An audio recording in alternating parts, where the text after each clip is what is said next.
Hi, and you're now with the Forerunner Chronicles. All right, everybody, so it's already 2 weeks in to the infamous year 2012, the year in which many people have greatly expected to see a myriad of political and social game-changing actions to take place. But nonetheless, there is still a plethora of initiatives that were enacted in the year 2011 that I can't just let skip by me without pointing a finger in their diabolical direction.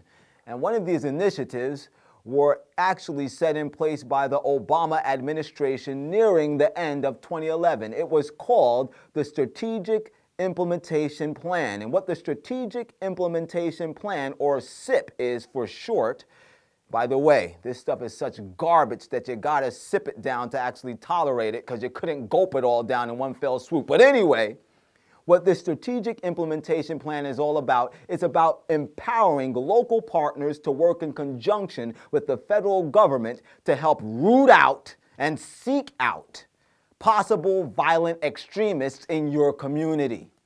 Now, ladies and gentlemen, when you take this Strategic Implementation Plan and set it side by side the NDAA, the National Defense Authorization Act, which has now given the power to our military to actually lock up United States citizens in military detention facilities for indefinite periods of time, what you have collectively is a social-political Molotov cocktail, which is about to kindle the flames of the criminalization of the freedom of thought. And I say the freedom of thought because the Bible says clearly, out of the abundance of the heart, the mouth speaketh. Anyway, here's a short news clip from NPR that is actually discussing this issue. Later today, the White House will unveil a broad new strategy aimed at battling homegrown terrorism here in the United States.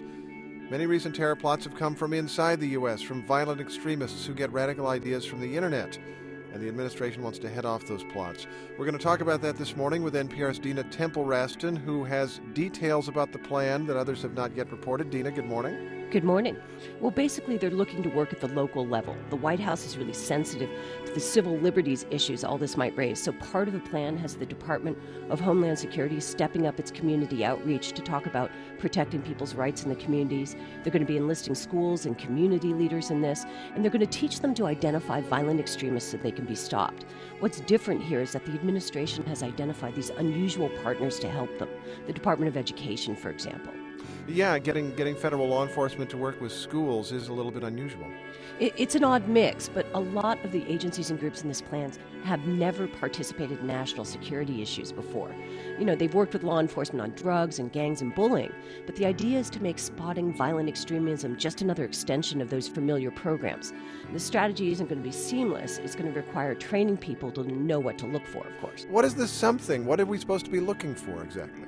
Well, you know, I spoke with this key person on the White House National Security staff who's working on this. His name is Quentin Wiktorowicz, and here's how he explained it. So, for example, it could be a combination between viewing that kind of violent extremist material online at the same time as making statements that indicate a rejection of American society, hatred toward other groups. But again, none of those would be in isolation from one another. It would be the combination of factors. So the key distinction here is that they're going to be trying to track behavior. And the new strategy they're supposed to unveil this afternoon would enlist whole communities to help them, not just law enforcement. Ladies and gentlemen, I don't know about you, so I can only speak for myself on this issue. But when I hear that our federal government wants to enlist the services of the Department of Education to actually train our youth, our children, as to how they can be efficient in seeking out, spying out possible violent extremists in our community, that makes me nauseated. Matter of fact, in my observation, this is reminiscent of the activities that took place in Nazi Germany under the rule of Hitler in the establishing of the Hitler Youth. Now that's my observation. How about you? And by the way, here's another question to take into consideration. What are the guidelines that our federal government is going to utilize to actually define who can possibly be a violent extremist? Well, we don't have to be left in the dark on this issue, because in March of 2009, the Department of Homeland Security released an extremist lexicon in which they delineated a variety of individuals and groups that could be possible violent extremists. Here are a few examples of those that are delineated within that lexicon. A person that is anti-technology, which is an individual that is opposed to increased industrialization or new technology. The alternative media, which is a media source that may give a different view of the news rather than that which is presented by the mainstream media. And some government sources label those that have 7 days worth of food or more stored in their homes as possible extremists in our society. So let me get this straight. You're telling me that people that are anti-technology are possible violent extremists. Well, in that case, that means that we need to invade every Amish community from state to state in America, because you know that the Amish believe that electricity is evil and they rather ride in horse and buggies than in automobiles. So you got to lock them up. And what about having a 7-day supply of food at your home? You know, they also define that as you being possibly a violent extremist. Well, the last time I looked, a lot of people's grandmothers like to can peaches and pears and all sorts of things. Does that make grandmas that like to believe in the Bible violent extremists as well? I'm glad my grandma's dead.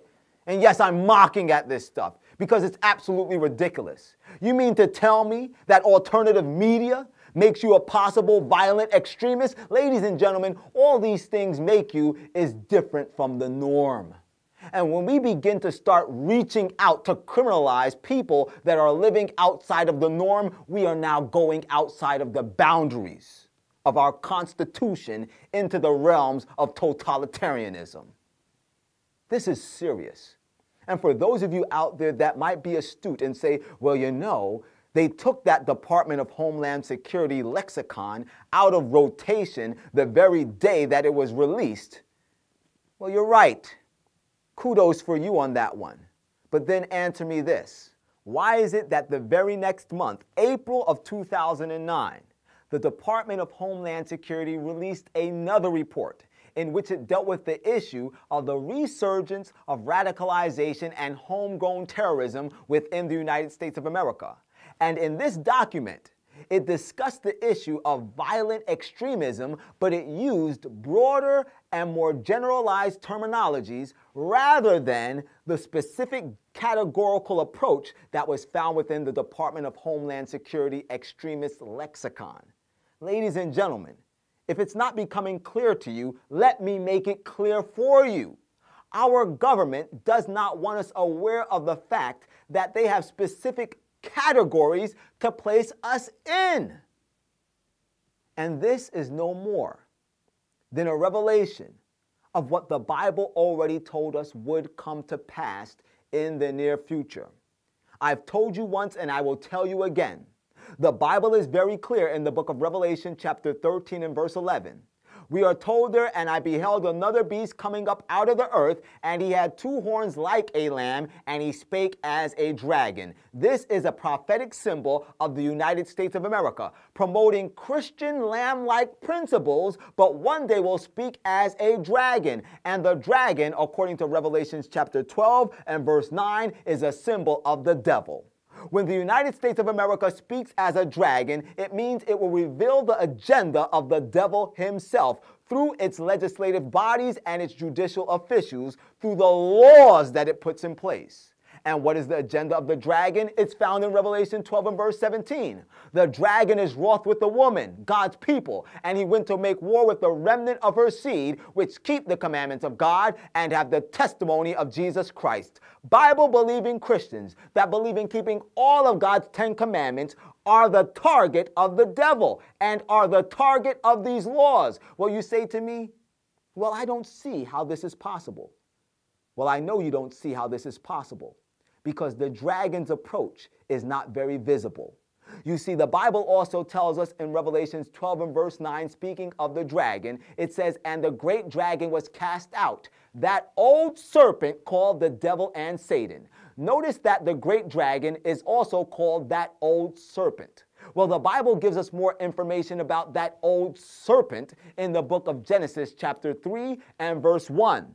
We are told there, now the serpent was more subtle than any beast of the field which the Lord God hath made.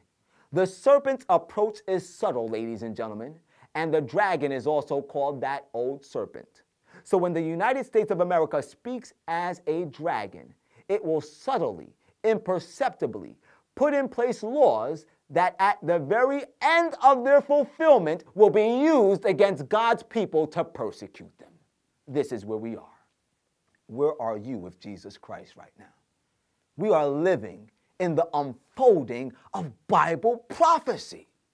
And many of us are so stuck in our television sets, so stuck in what we're going to wear tomorrow, so stuck in honey, what's for dinner, that we are not realizing that Jesus is knocking ever so softly at the doorway of our hearts, begging us to come in so that he can cleanse us from all of our sin, so that he can give us power to live lives of purity and holiness just like him, so that he can prepare us, so that he can strengthen us, so that he can empower us, so that we can stand in the time in which this crisis will hit our whole world like a nuclear warhead. Ladies and gentlemen, aren't you going to allow Jesus Christ to come into your heart? This is the time. Not to be worried about houses and lands, not to be worried about clothing, not to be worried about degrees. It's time to be worrying about, is my life hidden in Jesus Christ? That's what we should be thinking about. That should be what's at the forefront of our minds. The dragon is moving to devour the people of God. Are you ready? Are you ready? Are you preparing? God help us. As always, this is the Forerunner. And whether you like it or not, it's coming. And the truth is the truth.